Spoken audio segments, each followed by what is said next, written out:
If you've been following this channel at all for any length of time, then you know that I have other love and passions besides just politics. I am an ordained pastor.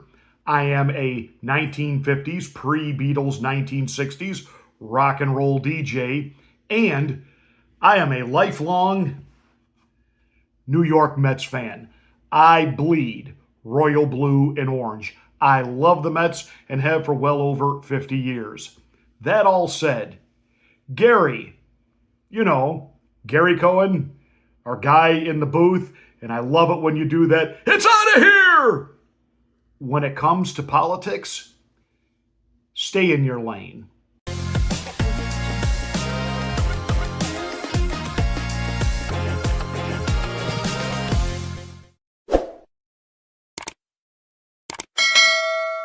Pastor Marty here with you. Welcome to the Afternoon Drive. Please make sure that you are subscribed to the channel, and once you are, smack the bell, click the word all. That will give you notification of my rants, my ravings, my undeniably flawless, perfect reasonings. Please like and share this video. It's the only way we can get the word out that we're here, despite all of the new goodwill happening here on YouTube, and even Alex Jones is back.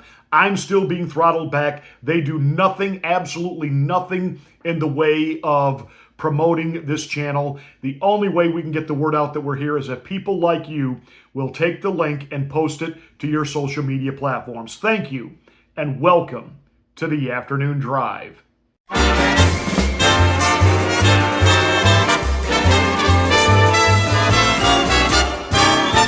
Yes, it's true. I am a New York Mets fan, and I am a fan through thick and thin. And a great deal of the time, it's thin. I was born 1968, so the 69 Mets, don't remember it, but I do remember watching the 1973 World Series with my dad. And what stuck out to me, I was 5 years old at the time, my dad was coming home during the day, which he never did because he worked, but he would come home during the day because a lot of that World Series was actually played during the day. I grew up with the voices of Bob Murphy, and I absolutely, in my years in radio, Bob Murphy is one of those five guys that I consider to be one of my radio mentors, and I love the way he could turn a phrase even when doing a commercial. Schaefer beer, the one beer to have when you're having more than one. So I've been a Mets fan my whole life, and of course, when I got into my high school years, that was the years of Keith Hernandez at first base. Ron Darling, of course, became one of our pitchers. Doc Gooden, Darryl Strawberry, Nails Dykstra. I mean, that was my team in the 1986 World Series, watching them beat the Boston Red Sox. I was my freshman year of college. I had a roommate from Massachusetts, so that made it even sweeter. I love the Mets. But this seems to be a year where they are prone to self-implosion and self-destruction. They started out the season red hot, and from June 13th forward, they actually have a losing record. It's amazing they are still in the hunt for a wild card spot, and based on their depleted pitching, and we've got a new rookie, Tong, good kid. I think he's been rushed a little bit here. He's not quite ready for this kind of pressure. If we make it in to the postseason, it's not looking good. So the Mets have some things to focus on. Last year, they turned things around in June because they had some players and there was some fire in that locker room where they started getting on each other, holding each other accountable, and they had this whole good vibe thing going with the OMG, oh my God, and Iglesias with the song. I mean, it was incredible, right down to Grimace from McDonald's. And all that's missing this year. And I don't want to get into the breakdown analytics of what's going on there. But June the 13th, the night they decided to put the pride flag on the Jumbotron instead of the U.S. flag during the national anthem. And by the way, what teams do when it comes to things like, pride, etc., okay. But you replaced the American flag with another flag. And you've been in kind of this downward spiral. And you certainly have a lot to work on. And instead of working on it and being focused on it, the Mets have here and there, they keep throwing their head into the political ring. Steve Gelbs, a couple of months ago, had that British twit John Oliver on as what does he host, the Yesterday, Tomorrow, Last Week show or whatever it's called. And of course, he made several nasty shots at President Trump. Steve Gelbs didn't push back, and I've got no delusions here. I'm originally from New York. I know that New York leans left. But apparently the Mets organization is really behind on where the national temperature is right now. Donald Trump shows up at sporting events, even in New York, and he gets cheered. That didn't happen to Joe Biden. The Yankees, interesting enough, had a moment of silence for Charlie Kirk. Mets did no such thing. Okay. But the Mets in August of 2020, the Mets let a walk off the field after a Black Lives Matter moment of silence for, what was his name, Blake, who got shot by the police in Wisconsin. A criminal shot by the police while they were serving an arrest warrant on him because he became volatile and violent, became another one of those BLM moments. Sports got into all of it. And one player on the Mets said, I'm not standing out there for that national anthem. Look what they're doing in this country to people of color. And the Mets left the field with, I believe it was the Marlins that night.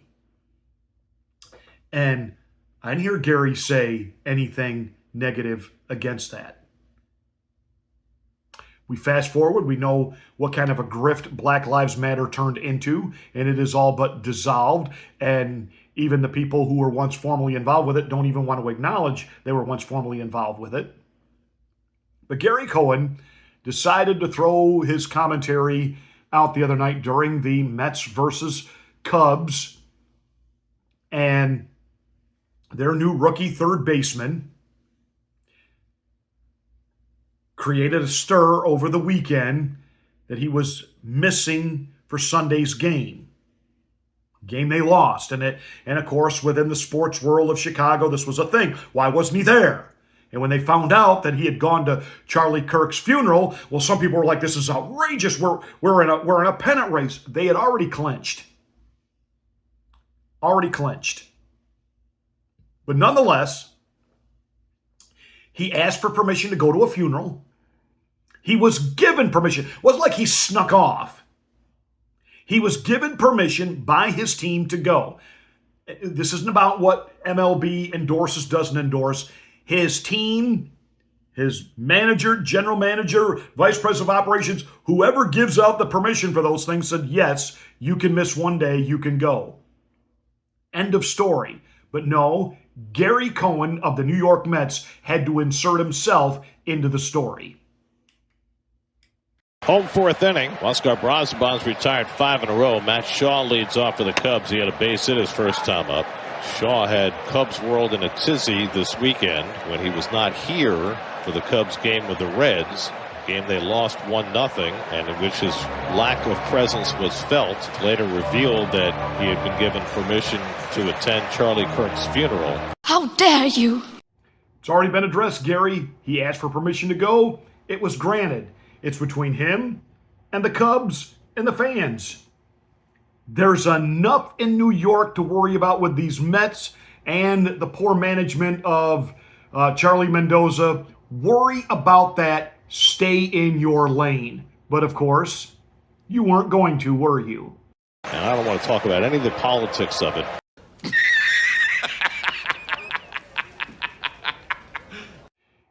As soon as you say it's not about politics, it's absolutely about politics. And I don't want to talk about any of the politics of it, but the thought of leaving your team in the middle of a race for any reason other than a family emergency really strikes me as weird. Weird. What is weird about attending a funeral? It's a pennant race. Have we not learned anything? I love baseball. I have coached baseball. I was the president of a Little League chapter. I have coached Little League baseball. I have coached high school varsity baseball. Played baseball. Love baseball. There are things that are more important than baseball. There were times my boys, both of whom were very good at baseball, had to miss a game, not very often, but had to miss a game because something else took precedent. And maybe, just maybe, for Mr. Shaw, his convictions, his Christian faith, he said, this was monumental to our country. This is having an effect literally on the world. I want to be there. I want to be part of it. And I promise you, had he been a player of color wanting to go to a George Floyd memorial, not Gary Cohen or anyone else would have had anything negative to say about it. So to say it's not political, yeah, it's political. You're taking a shot at him for going to Charlie Kirk's funeral. At least man up. You're supposed to be from New York. Well, I realize you live on the island? You're supposed to be a New Yorker. Man up and say it like it is. Yo, should have been at Kirk's funeral.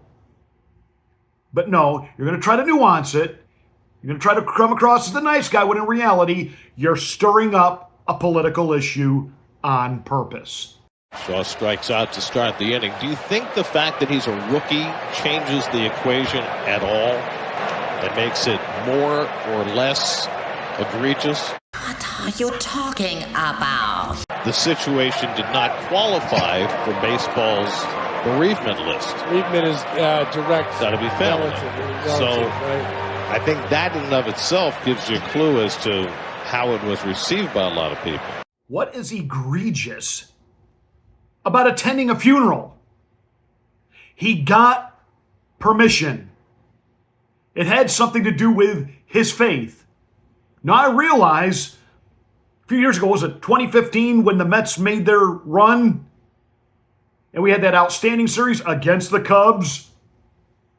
Made it all the way to the World Series, only to get beat by Kansas City. But who had a phenomenal postseason was Daniel Murphy. And when Daniel Murphy was in press conferences after games where, he's hit home runs and multiple RBIs, and he was giving thanks and credit to God because he is a Christian. The Mets front office said, don't do that. Wonder if they'd have said that if he had been giving praise to Allah. See, the Mets let their liberal bend get in the way of baseball, which is probably why they're not playing good baseball. Because they have other agendas at work that they're worrying about rather than play baseball. Gary, I'm sorry, this is disappointed in you. Maybe you ought to put Howie behind the TV mic now. Put it in the books.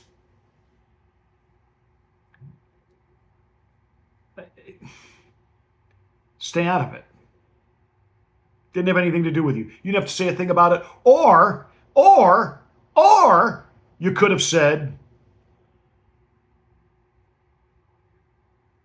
this rookie going to a funeral is a reminder to us, whether or not we agree or disagree with the politics of it, that sometimes there are things that happen in our lives that cause us to reevaluate and say, gee, maybe there are other things that are pretty important. But you couldn't be magnanimous, could you, Gary? And now to feign like, I didn't say anything wrong. and you Met fans that are trying to defend this, you can't. Even Mad Dog and Boomer on WFAN, New York Fan Radio, are all over this. The New York Post is all over this. You now have national conservative podcasters all over this. Way to go, Mets. Way to go, SNY. Is there any kind of little reprimand coming to Gary like, stay out of this stuff? Stay in your lane. Because by the looks of where your season's headed, that's where your attention needs to be.